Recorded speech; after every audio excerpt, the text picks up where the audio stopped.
Doctor as రావు గారు నమస్తే sir. Srikanth గారు చెప్పండి.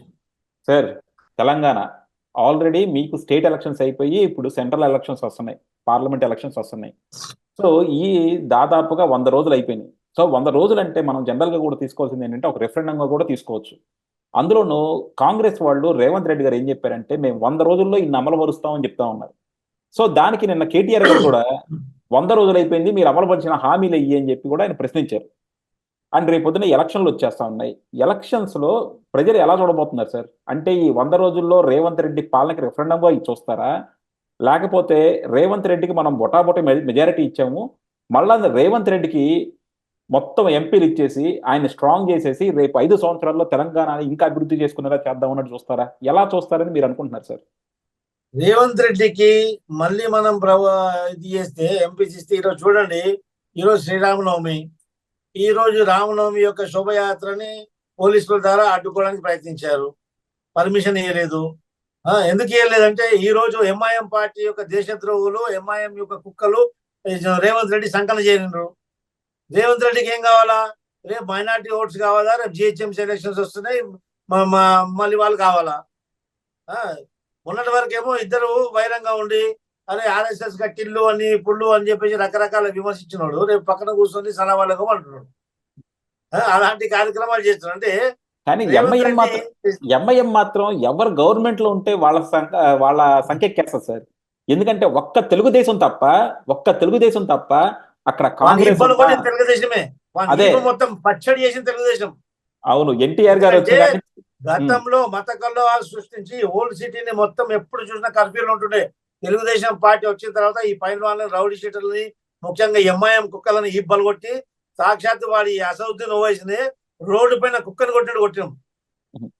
పోలీసుల ద్వారా కుక్కని కొట్టినట్టు కొడితే రాజశేఖర రెడ్డి స్ట్రక్చర్ పైన తీసుకొని వచ్చింది అసెంబ్లీకి. ఈ యొక్క కాంగ్రెస్ వాళ్ళు ఎంఐఎం ని చేసుకుంటారు. ఈరోజు చూడండి, దేశానికి ఆ రోజు ఇండియా పాకిస్తాన్ విడిపోవడానికి మూలకారకుడు మజ్లిస్ లీగ్ పార్టీ, ఈ యొక్క ఎంఐఎం పార్టీ. ఈ రెండు పార్టీలు ప్రధాన పాత్ర పోషించాయి.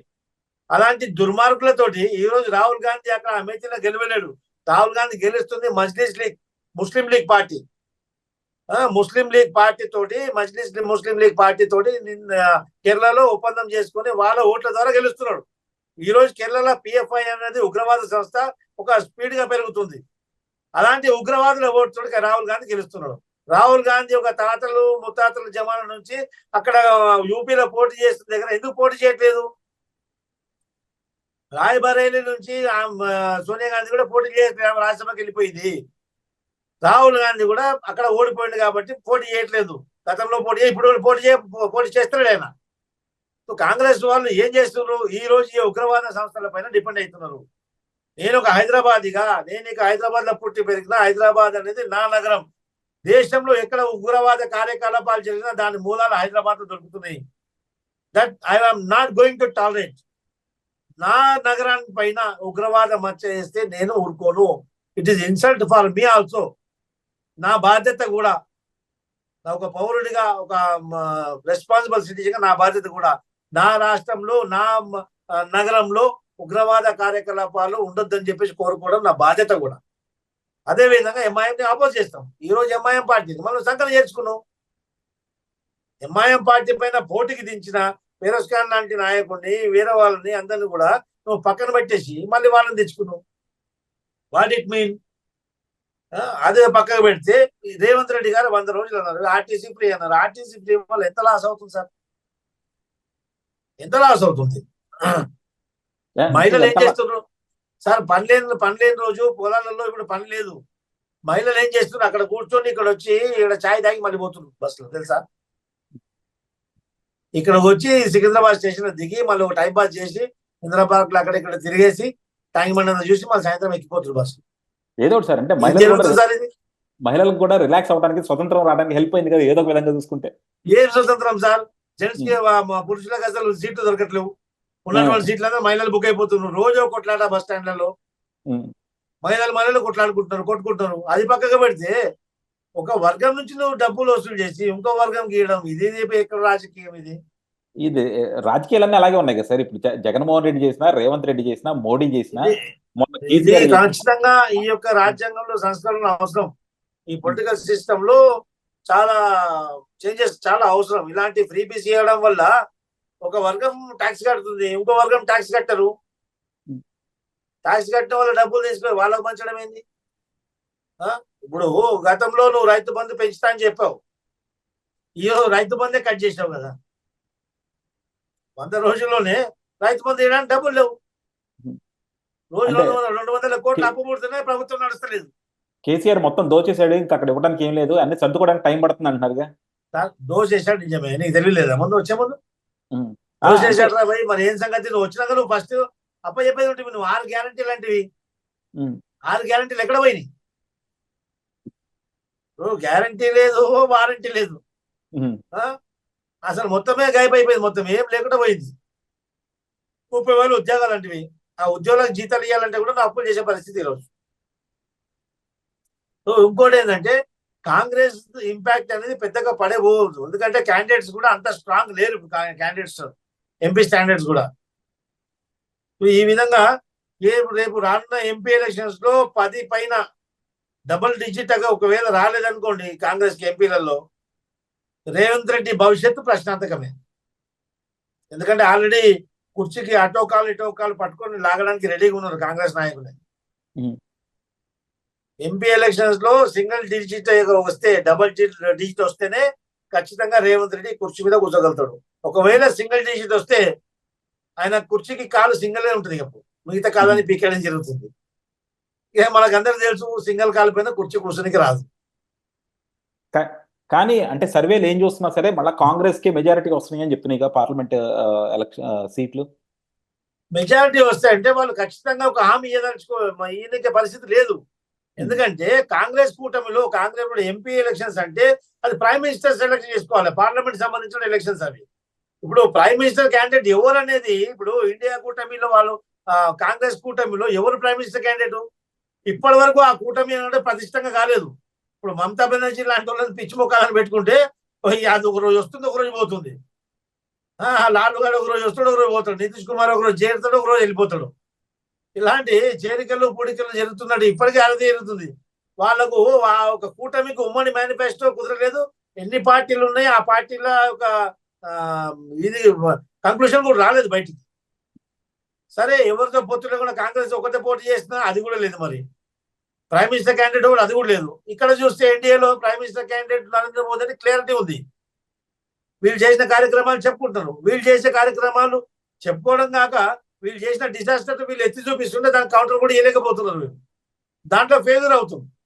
అంటే నరేంద్ర మోడీ పట్ల కూడా కొంచెం ప్రజలు అసహనంతో ఉన్నారు. ఎందుకంటే నరేంద్ర మోడీ గారు 2 సార్లు ప్రభుత్వం అయిపోయిన తర్వాత 3వసారి పోటీకి పోయినప్పుడు యాంటీ ఇన్కంబరెన్సీ ఎలాగో ఉంటది. అదే కాకుండా యాంటీ ఇన్కంబరెన్సీ ఉంటది. ఉన్నప్పటికీ నరేంద్ర మోడీ గారు ఈ రోజు కూడా ప్రజా సమస్యల మీద మాట్లాడట్లా. ఈ రోజు కూడా రామాలయం అంటాడు, లేకపోతే హిందుత్వం అంటారు, ఇదంటారు తప్ప ఈ రోజు కూడా ప్రజా సమస్యల మీద నరేంద్ర మోడీ గారు ఒక్కసారి కూడా ఎలక్షన్స్కి వెళ్ళా. ఇప్పుడు కాదు, ప్రభుత్వంలో ఉన్నటువంటి పాలక పక్షం ప్రజా సమస్యల పైన మాట్లాడినప్పుడు ప్రతిపక్షం ఏం చేస్తుంది సార్? దాన్ని ఎత్తి చూపించినప్పుడు అది మీ వైఫల్యమే కదా. అంటే వాళ్ళు చూపిస్తున్నారు, కానీ వాళ్ళు బేసిక్ గా మీడియా అంతా కూడా నరేంద్ర మోడీ గారు కొనేసుకోవటం వల్ల మీడియాలో కూడా వీళ్ళు చేస్తున్న పోరాటానికి తగినంత గుర్తింపు రావట్లా. ఈ రోజు కనుక మీరు చూసుకుంటే ప్రజల కంటే పెద్ద మీడియా లేదండి. మీరు ప్రజల్లోకి వెళ్ళి ప్రజా సమస్యలు మీరు బయటికి చెప్పినప్పుడు, బయటికి చెప్పినప్పుడు ఖచ్చితంగా వాళ్ళు అవసరం లేకున్నా, వాళ్ళు వద్దనుకున్నా ఖచ్చితంగా అది ఫోకస్ చేయాల్సిందే, చూపించవలసిందే ప్రజలకి. అది ప్రజల వెళ్ళాలి. ప్రజల కంటే పెద్ద మీడియా ఇంకా లేదు. అదే అందుకే డబ్బులతోటి అంబానీ అదానీ ఉందని చెప్పేసి మీరు కొన్ని మీడియా సంస్థలు కొనవచ్చు. అయినప్పుడు ఏమైంది ఇప్పుడు చూడండి, ఇప్పుడు కేసీఆర్ కూడా ఉన్నటువంటి మీడియా సంస్థలు అన్ని కొనేశారు, ఒకటిద్దరు తప్ప అన్ని కొనేశారు. ఏమైంది ఇక్కడ? ప్రజలు విసిగిపోయారు. ప్రతిపక్ష పార్టీ కాంగ్రెస్ పార్టీ రేవంత్ రెడ్డి నేతృత్వంలో ప్రజల్లో ఉన్నటువంటి ఇబ్బందులు, ప్రజలకు ఏ విధంగా అన్యాయం జరిగిందని చెప్పడంలో కొంత మేరకు సఫలమయ్యారు వాళ్ళు. అందుకని చెప్పేసి ఇక వాళ్ళకి మ్యాండేట్ దొరికింది. అది జాతీయ లెవెల్ గా కాంగ్రెస్ జాతీయ లెవెల్ గా మొత్తం ఆల్ ఇండియా నేషనల్ లెవెల్ గా ఆ ఇంపాక్ట్ పడట్లేదు. కాంగ్రెస్ పార్టీ యొక్క ఇంపాక్ట్ నేషనల్ లెవెల్ గా అంత రావట్లేదు అనమాట. బీజేపీ చేసినటువంటి డిజాస్టర్ కానీ బీజేపీ వల్ల దేశానికి జరిగినటువంటి ఏ నష్టం అయింది, ప్రజా సమస్యలు ఏ విధంగా తీరలేవు, ఇంకా ప్రజా సమస్యలు ఏమున్నాయి అనేది వీళ్ళు కాంగ్రెస్ పార్టీ కానివ్వండి, కాంగ్రెస్ పార్టీ కూటమి వాళ్ళు కానివ్వండి, ఎవ్వరు కూడా ప్రజల్లో చెప్పడంలో వాళ్ళు వైఫల్యం చెందారు. ఆ వైఫల్యం నెత్తి మీద పెట్టుకొని విజయం ఏ విధంగా సాధిస్తారనేది $100 ప్రశ్న ఇది. అంటే మనం మోడీ గారి రాజకీయాలు కూడా చూస్తున్నాం కదా సార్. ఈ పక్కన ఉన్న ఆంధ్రప్రదేశ్లో ఇప్పటికి కూడా ఆయన ఒక పక్కన చంద్రబాబు గారితో జతకట్టాడు, ఇంకో పక్కన జగన్మోహన్ రెడ్డి గారితో సయ్యాటలాడుతూ ఉన్నారు. సో ఇద్దరిని వదులుకోవట్లా. సో వాళ్ళకి వ్యతిరేకంగా ఎవరుంటే వాళ్ళ మీద కక్ష తీసుకుంటున్నారు, వాళ్ళ అనుకూలంగా ఎవరుంటే మాత్రం వాళ్ళని ఎలాగోలా కాపాడుకుంటా వస్తున్నారు. మనం అరవింద్ కేజ్రీవాల్ గారి నుంచి తీసుకుంటే ఇప్పుడు రాహుల్ గాంధీ గారు కావచ్చు, మిగతా వాళ్ళంతా కూడా కావచ్చు, ఎంతమందిని వాళ్ళు ఎన్ని ఇబ్బందులు పెట్టారో మనం చూస్తూనే ఉన్నాం. మనందరం కూడా ఏంటంటే జగన్మోహన్ రెడ్డి గారు వీళ్ళ మీద మాట్లాడుతున్నాం కానీ మోడీ గారి మీద వచ్చేదానికి అందరం కూడా వ్యూహాత్మక మౌనం పాటిస్తున్నాం. సో అది కూడా అది ప్రజల్లో కూడా తప్పు ఉందండి. అది మనం ప్రజల్లో కూడా ప్రజల్లో కూడా తప్పు ఉంది, తెలుస్తూనే ఉంది. ఇప్పుడు రఘురామకృష్ణరాజు పైన ఈ రోజు టికెట్ ఇవ్వకుండా ఆయన పైన కేసులు, హఠాత్తుగా ఎన్నికల ముందు కేసులు బయటికి తీయడం కానివ్వండి, ఇలాంటి కార్యక్రమాన్ని కూడా ప్రజలు కూడా చూస్తున్నారండి. ఇప్పుడు మనం కూటమిలో ఉన్నాం కాబట్టి ఏ విధంగా మాట్లాడే ప్రసక్తి లేదు కాబట్టి మనం లెటర్స్ వాచ్ అండ్ సీ. ముందుంది ముసళ్ళ పండుగ అంతా కూడా. ఆ తర్వాత ఎన్నికలైన తర్వాత ఈ మే తర్వాత మొత్తం ఖచ్చితంగా నీళ్లు పాలు ఏంది హింసంగా తెలిసిపోతుంది. ఆ తర్వాత మన స్టాండ్ కూడా తెలిసిపోతుంది. అప్పుడు మనం ఖచ్చితంగా ఎవరిని దొక్కాలా, ఎవరిని ఎగిరేయాలనేది అప్పుడు మనం ఖచ్చితంగా అగ్రెసివ్ పాలిటిక్స్ చేసే అవసరం తెలుగుదేశం పార్టీకి ఈ రోజు ఉంది ఖచ్చితంగా. ఎందుకంటే తెలుగుదేశం పార్టీ ఇన్ని రోజులు రాజకీయం చేసుకుంటూ ప్రజల కొరకు అంకిత భావంతో పనిచేసుకుంటూ ఒక రాష్ట్రానికి సీమితమైపోవడం ఇది ఏమంటారు మంచిది కాదు. ఎందుకంటే తెలుగుదేశం యొక్క సిద్ధాంతాలు దేశవ్యాప్తంగా వ్యాప్తింపజేయడం అందరి బాధ్యత కూడా, దేశానికి ఈ రోజు అవసరం కూడా. ఈ రోజు దేశానికి తెలుగుదేశం పార్టీ లాంటి నాయకులు, తెలుగుదేశం పార్టీ లాంటి పార్టీ ఈ రోజు దేశానికి అవసరం.